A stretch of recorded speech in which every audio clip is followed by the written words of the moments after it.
Meus irmãos, graça e paz a todos, estamos aqui para mais uma super dica de leitura dessa obra que é maravilhosa, principalmente para você que é arminiano, para você que não é arminiano, é calvinista, para você que não é nem um nem outro, que também não gosta desses termos, né? Que é tanta briga na internet, debate, são debates infindáveis entre irmãos calvinistas e irmãos arminianos, porque somos irmãos em Cristo. Eu não sou nenhum nem outro, né? Já falei aqui várias vezes que por mais que eu concorde com alguns pontos do arminianismo, eu não fecho com todo o pacote. E também, por mais que eu concorde com alguns pontos calvinistas, eu não fecho com todo o pacote, porque a Bíblia não é arminiana e ela também não é calvinista. Não adianta querermos arminianizar ou calvinizar as escrituras, não adianta. Então, eu não sou aqui isentão. Eles não têm nenhuma obrigação de ser arminiano ou ser calvinista. Isso não existe, tá? Isso não existe. Você não pode obrigar ninguém a ser uma coisa ou outra. Mas esse livro é maravilhoso. Para mim é é o melhor livro que traz uma exposição detalhada da linha arminiana. Tá? Graça para Todos, a dinâmica arminiana da salvação. Editados por Clark Pinnock e John Wagner. E ambos os editores também comentam, né? São 14 capítulos comentados, tá? Expondo aí a visão arminiana, tá? E também rebatendo, né, os pontos do calvinismo. É uma obra grande, tem aí 460 páginas, então é muita coisa. Tá? As folhas são amareladas, não são folhas brancas. Tá? Quem lançou foi a editora Reflexão em 2016. 2016 foi lançada essa obra. E a Reflexão é muito conhecida por trazer muita obra arminiana. Já faz um tempo que ela não traz assim obras novas, né? Novidades, não sei porquê, não sei o que aconteceu, mas ela já trouxe muita obra arminiana, tanto de escritores brasileiros como americanos, ingleses, entre outros, tá? E aqui, você tem um currículo dos dois organizadores. O John Wagner é aluno de estudos bíblicos no Trinity Evangelical Seminary, possui aí mestrado em jornalismo pela Universidade do Arizona e possui vasta experiência em escrita e edição. Wagner é editor de 3 obras teológicas. Está aqui as obras, todas em inglês. Eu não vou ler porque eu vou ler errado, com certeza. Eu li aqui o Trinity Evangelical Seminary, porque é mais fácil, né?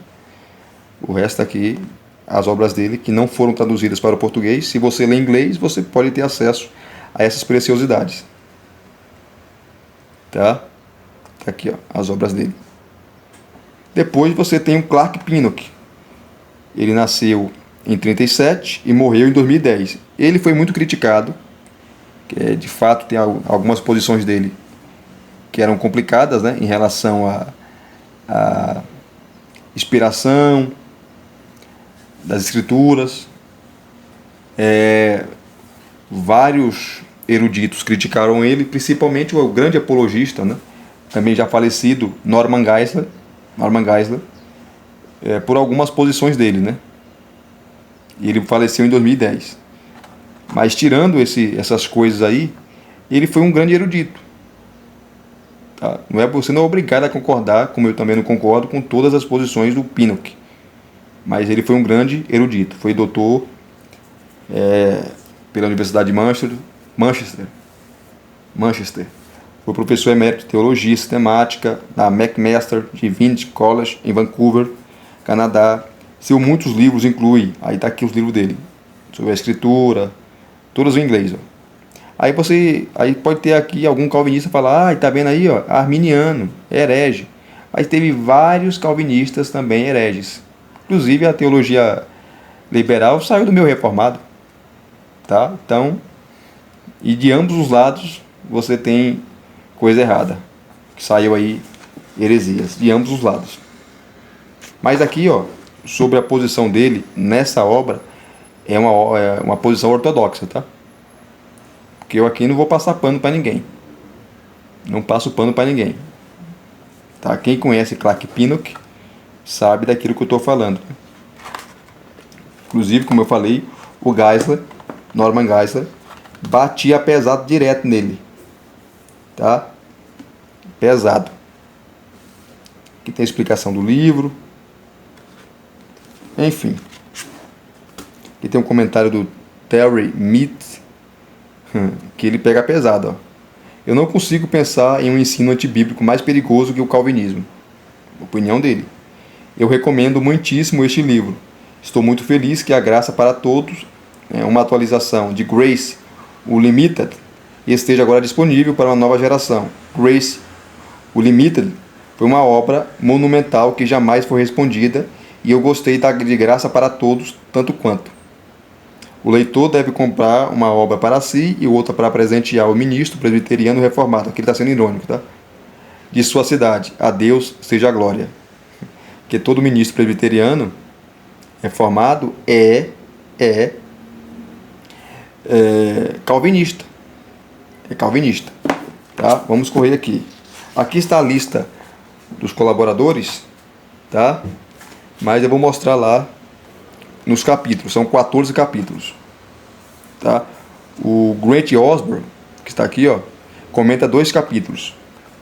2 capítulos. Eu falei na abertura que essa obra foi lançada em 2016, a primeira edição foi em março de 2016. Vamos lá. Já falei que as folhas são amareladas. Aqui estão os colaboradores, a lista, o prelúdio e o prefácio. Aqui estão os capítulos.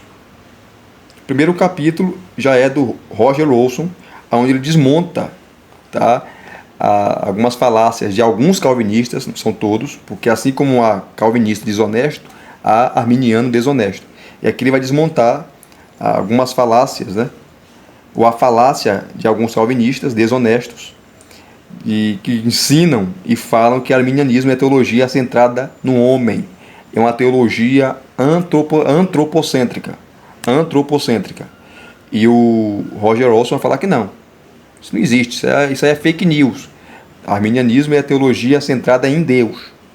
Capítulo 2, Roger Olson, muito conhecido, doutor em História da Igreja, doutor em Teologia. Tem várias obras dele publicadas em português. Tá? Inclusive aquele livro que é famosíssimo, né? Também lançado pela Reflexão. Arminianismo, mitos e verdades. Muito conhecida essa obra. Que eu tenho aqui, essa preciosidade aqui na minha biblioteca. Depois, ó, capítulo 2, a graça salvadora universal de Deus. Vernon Ground, já faleceu, esse camarada. Aqui ele fala que a graça, ela é para todos. Graça é para todos. Não é a graça... Porque no calvinismo, a graça não é para todos. A graça salvadora. Que eles fazem uma distinção da graça comum e a graça salvadora. A graça comum é para todos, porque o sol é para todos, a chuva é para todos, mas a graça salvadora não. É só para os eleitos. Tá? Então, porque Deus não quer salvar todos. Ele quis salvar alguns. Então, o Vernon Ground, ele vai falar aqui, vai fazer uma exposição, tá, da graça salvadora universal de Deus, usando o texto bíblico, tá? Não é falácia não. E aqui não é, porque alguns calvinistas, né? Eu falo alguns para ser redundante, porque todos que eu conheço falam isso. Isso aqui é universalismo. E o que é universalismo? É que no final todos serão salvos, crendo ou não. Porque se Cristo morreu por todos, implica que todos serão salvos. Isso é uma falácia, é fake news. Por que todos não serão salvos? Porque todos não serão salvos. Porque nem todos creem em Cristo. Porque nem todos creem em Cristo, ou crerão em Cristo. Mas a graça é universal. Vernon Ground, capítulo 3, vamos correr. O calvinismo e as leituras problemáticas de textos neotestamentários. Ou Por que não sou calvinista? Do Green Sherwood. Capítulo 4. A intenção e a extensão da expiação de Cristo. Que ele vai falar da expiação ilimitada. Cristo morreu por todos, ou a sua morte, tá? Ele expiou o pecado do mundo. Então se ele expiou o pecado do mundo, então todo mundo vai ser salvo. Não, negativo. Negativo. Você tem redenção aplicada e redenção obtida. A morte de Cristo, a sua morte foi aplicada a todos os homens, a sua expiação, mas os benefícios da morte dele, de sua expiação, só são obtidos àqueles que creem. Quem comenta aqui é o Robert P. Cirilli, maravilhoso, sobre a extensão da expiação de Cristo. Então é expiação ilimitada, não expiação limitada, como ensinam os calvinistas, que a graça ou a morte de Cristo, ele morreu somente pelos eleitos. 5. O grande aqui, muito conhecido, Jack Cottrell, eleição condicional, ele vai defender aqui, que é um dos pontos do arminianismo. Capítulo 6, o Espírito da Graça. Quem que vai comentar é William MacDonald e John Wagner, Hebreus 10, 29. Capítulo 7, predestinação no Antigo Testamento. David Kleins, lembrando que o Israel é uma nação predestinada. Tá? Isso é bíblico. Então, predestinação no Antigo Testamento. David Kleins. Capítulo 8, predestinação no Novo Testamento. Quem comenta é o já falecido Howard Marshall, muito conhecido. Ele tem aquela obra dele famosa, né? Teologia do Novo Testamento, show de bola. E ele não era calvinista, ele era arminiano. Então ele vai falar aqui, de predestinação no Novo Testamento. Inclusive o Marshall, ele era doutor em grego também, né? Porque quem é doutor em Novo Testamento, automaticamente é em grego, porque tem que conhecer o texto grego, dominar o grego, exegese, por aí vai. Capítulo 9. Jacó Armínio, reformando e sempre reformado. Matthew, Pisson. E aqui ele vai desmontar outra falácia de vários calvinistas que dizem que Armínio não era, ou melhor, os arminianos não são reformados. Isso é uma mentira. Armínio era reformado. Ele fazia parte de uma igreja reformada. A igreja reformada da Holanda. Tá? Foi reitor lá da faculdade de Leiden. Então não foi qualquer um. Então, inclusive o Grant Osborne vai falar isso. Que o Grant Osborne não. Eu vou mostrar aqui para vocês. No prefácio, né? Prefácio, em uma nota de rodapé, o comentarista vai falar. Não foi o Osborne que falou. O comentarista que faz o prefácio coloca que muitos calvinistas sequestram ou sequestraram o termo reformado. E é verdade, que não é só eles que são reformados. Os arminianos também são. E nesse capítulo, o Matthew Pisson traz dados históricos falando sobre isso. Jacó Armínio, reformado e sempre reformando. Ele só discordou do calvinismo rígido, né, de sua época. E pagou um preço caro por isso. Capítulo 10. As doutrinas de John Wesley sobre a teologia da graça. Que ele vai falar um pouquinho do arminianismo wesleyano, porque há diferenças entre o arminianismo clássico, que é pautado nas ideias de Jacó Armínio, e o arminianismo wesleyano, que é pautado naquilo que John Wesley falou, ensinou, enfim. Então tem diferenças. Inclusive aqui eu fiz no canal uma live, já faz um tempo já, falando das diferenças entre o arminianismo clássico e o arminianismo wesleyano. Então quem comenta aqui é o Vic Reasoner. Capítulo 11, notas exegéticas sobre textos calvinistas, Grant Osborne. 12, a promessa de Deus e a história universal, a teologia de Romanos 9, James Strauss e John Wagner. 13, fé salvadora, o ato de um momento ou a atitude de uma vida. A fé salvadora é um ato de um momento, a pessoa se converte ali, ou uma atitude de uma vida. Quem comenta é o Steve Witski. E o capítulo 14, para fechar, é com Grant Osborne, soteriologia, perseverança e apostasia na epístola aos Hebreus. Se a possibilidade de queda não é real, Então, por que tantas advertências? Osborne é maravilhoso. Inclusive, a Carisma lançou um livro, né? Que eu fiz aqui o review para vocês, sobre um debate sobre a apostasia na carta aos Hebreus, né? Muito bom. Fiz o review aqui para vocês dessa obra. Mostrando, depois que mostrei aqui os capítulos para vocês, você tem os colaboradores, a lista dos colaboradores, tá? Todos são eruditos, todos são eruditos. Alguns aqui já morreram, como o Vernon Grounds, o Clark Pinnock, o Grant Osborne, o Howard Marshall, porque quando essa obra foi lançada, o Marshall estava vivo, tá? O Osborne estava vivo, enfim. Então a lista dos colaboradores, todos doutores, tá? E especialistas nos assuntos que eles vão falar. Começa o prelúdio, o prefácio. Está o prefácio. Vamos correr aqui, ó. Você vai ter sempre várias notas de rodapé, notas maravilhosas. Muita gente não lê, né? Mas eu leio. E se for interessantes, as notas eu marco, né? Com marca-texto.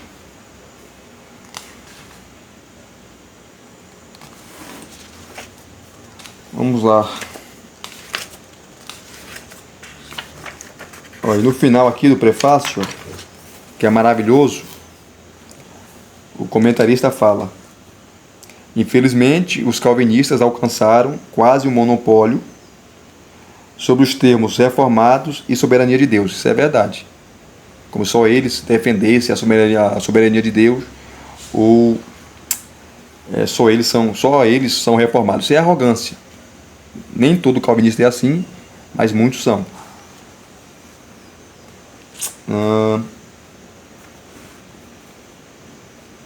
Isso não precisa ser assim. Em particular, certos arminianos hoje se rotulam arminianos reformados, adotando a posição de que as doutrinas de Armínio foram um ramo alternativo da teologia reformada. Eu concordo.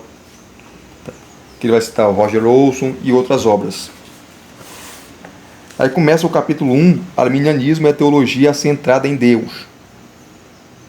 Aqui o Roger Olson vai mostrar que o arminianismo não tem nada a ver com a teologia humanista, com a teologia antropocêntrica, onde o homem é o centro, o homem que decide, o homem não. Não. Roger Olson vai falar, não.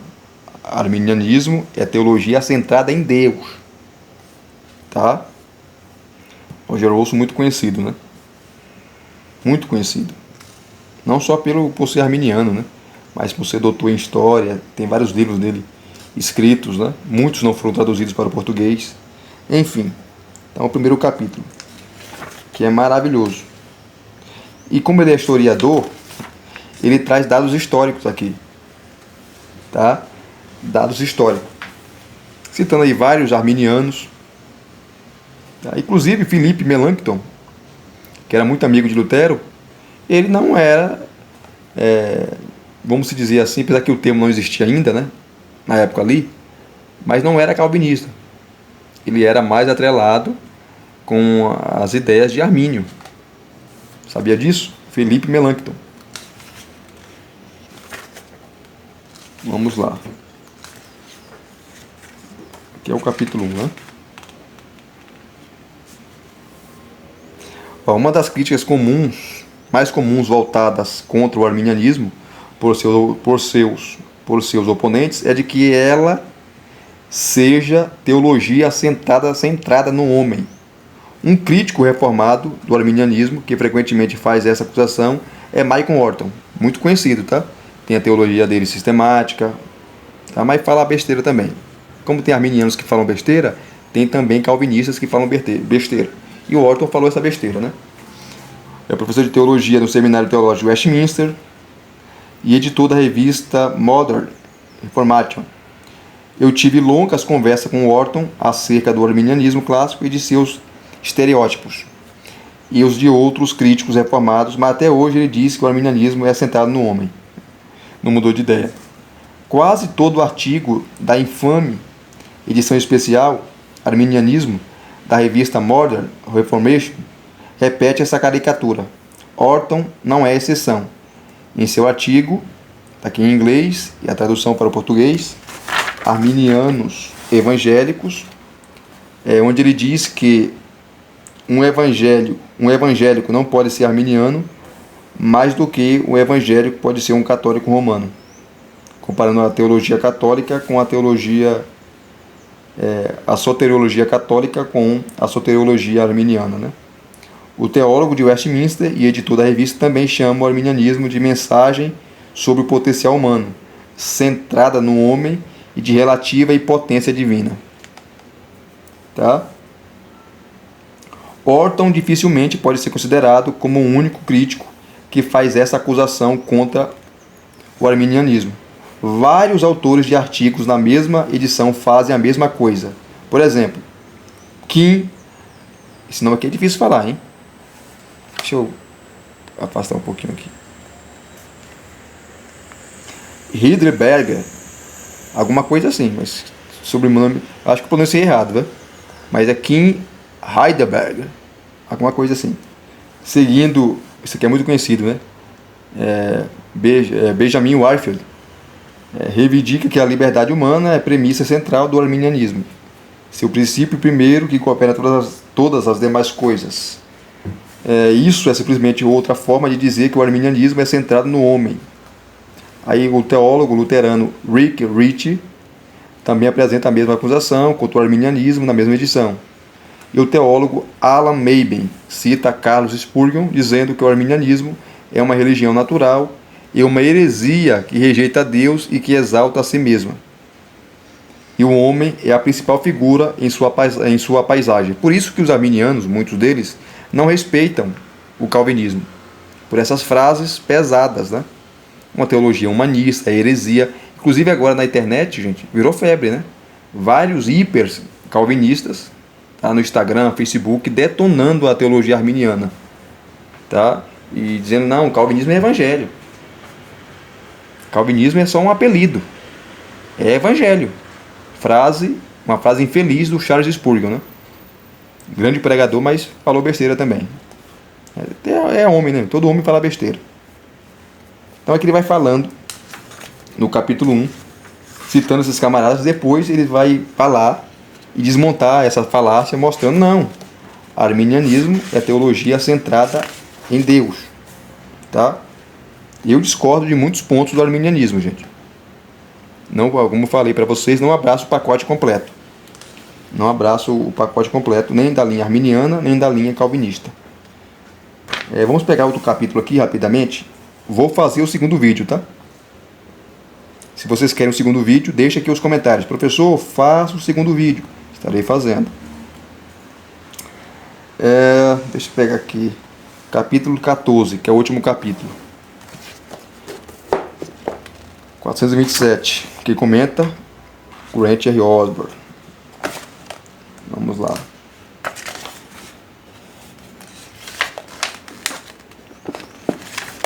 Aqui, ó. Soteriologia, perseverança e apostasia na Epístola aos Hebreus. Talvez a obra mais enigmática no Novo Testamento seja a Epístola aos Hebreus. Tanto sua autoria quanto seu destinatário são problemas não resolvidos. Isso é verdade. Tudo é debatido, a autoria, a data, enfim. E a perspectiva do livro como um todo é vigorosamente debatida. A visão geral é que o livro teve uma procedência judaica cristã. Na verdade, o forte dualismo e as figuras empregadas, anjos, Melquisedeque, etc., levam alguns a postular um contexto essênio. Ele falou aqui alguns, tá? E tem essa tese aí. E aqui ele vai falar, citar as notas de rodapé que são maravilhosas. Continuando.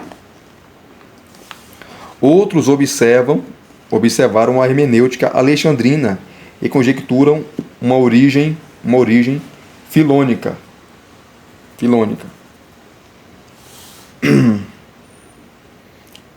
Falando aí o que é isso, Elias? Origem filônica. Que o autor conhecia as obras de Filon de Alexandria. Filon de Alexandria, um judeu, tá? De fala grega.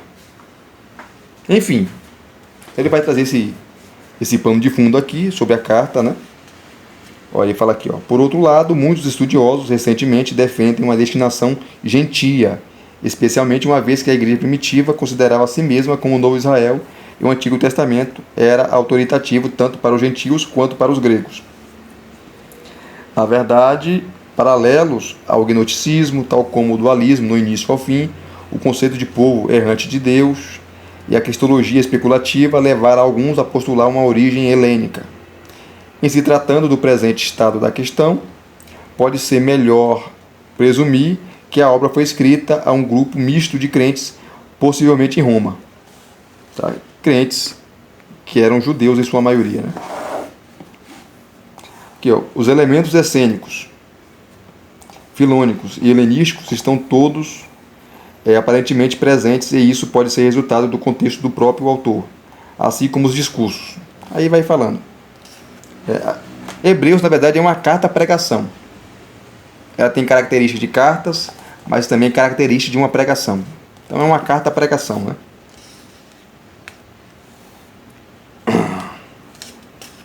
Aqui vai falando. Nessa epístola, a cristologia é apresentada a partir de uma perspectiva soteriológica. Isso é verdade. Isto é, com um propósito soteriológico. De fato, é a soteriologia predominante do autor que determina os conteúdos de sua epístola. Seu propósito foi definido de várias maneiras. Demonstrar o sacerdócio superior de Cristo. Advertir os cristãos judeus acerca da apostasia. Demonstrar o universalismo do cristianismo como uma religião mundial. Mostrar que a vida cristã é uma peregrinação e estabelecer a finalidade do Evangelho. Todos esses, que são propósitos legítimos, refletem a preocupação soteriológica do autor. Tá? Que termina aqui. Aí ele vai, ó. Soberania de Deus. A carta aos Hebreus. Depois, a possibilidade de apostasia. Aqui o bicho pega, né? Porque para o calvinista, salvação não se perde. Se a pessoa se perde ou se apostata, porque nunca foi salvo. Tá? Aí tem o famoso texto de Hebreus capítulo 6, tá? Versos de 4 a 6. Enfim, a possibilidade de queda é real. Hebreus tem 5 principais passagens sobre apostasia. Eu fiz aqui a exposição completa dessa carta no canal, tá? Você pode ir lá na playlist e assistir todas as exposições que eu fiz da carta aos Hebreus. 5 passagens de advertência. A primeira, capítulo 2, de 1 a 4. A segunda passagem, capítulo 3, do versículo 7 até o versículo 19. A terceira passagem, capítulo 5, a partir do versículo 11 e todo o capítulo 6. A quarta passagem, Hebreus capítulo 10, do 26 ao 31. E a última passagem, a quinta, né, capítulo 12, do 25 ao 29. São 5 principais passagens de advertência e fora os textos, né, outros textos falando para manter firme, não parar, prosseguir, andar, enfim.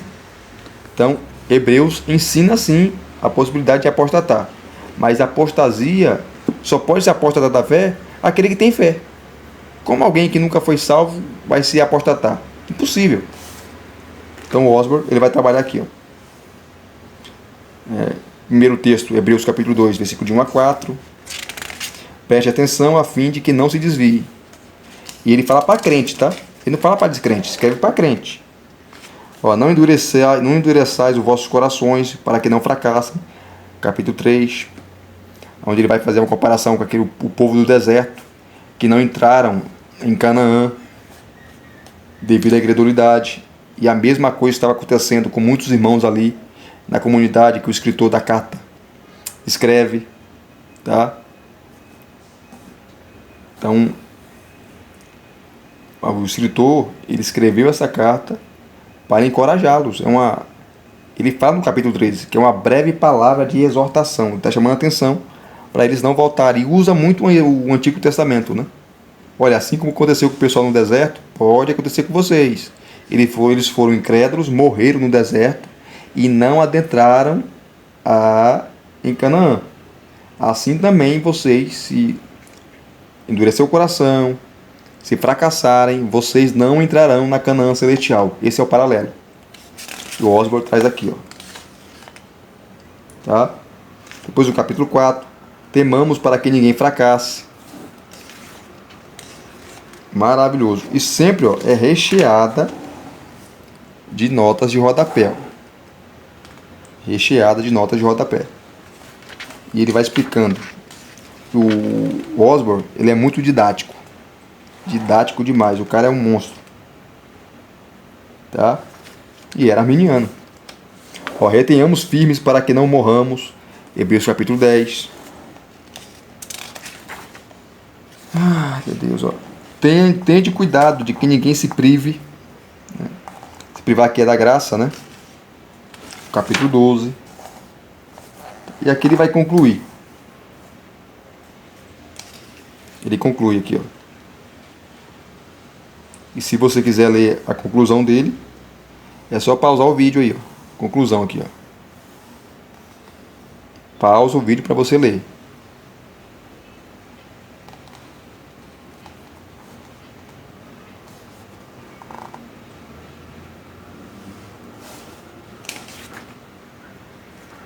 Depois ele vem aqui, ó. Expiação e arrependimento.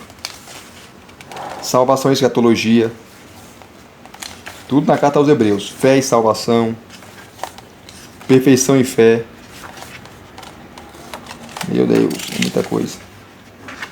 Aqui tem as conclusões finais dele. Eu ia mostrar outros capítulos, mas tá bom aqui. Senão o vídeo vai ficar muito grande. E eu não quero deixar o vídeo muito grande. Tá? Então, se vocês gostaram dessa obra e querem o segundo vídeo, deixa aqui o seu like, deixa aqui os seus comentários, comente. Quero o segundo vídeo. Tá? E se você não é inscrito no canal, se inscreva no canal. Tá? Acione o sininho para receberem todas as notificações, tá bom? Deus os abençoe. Um abraço a todos. Até as próximas indicações.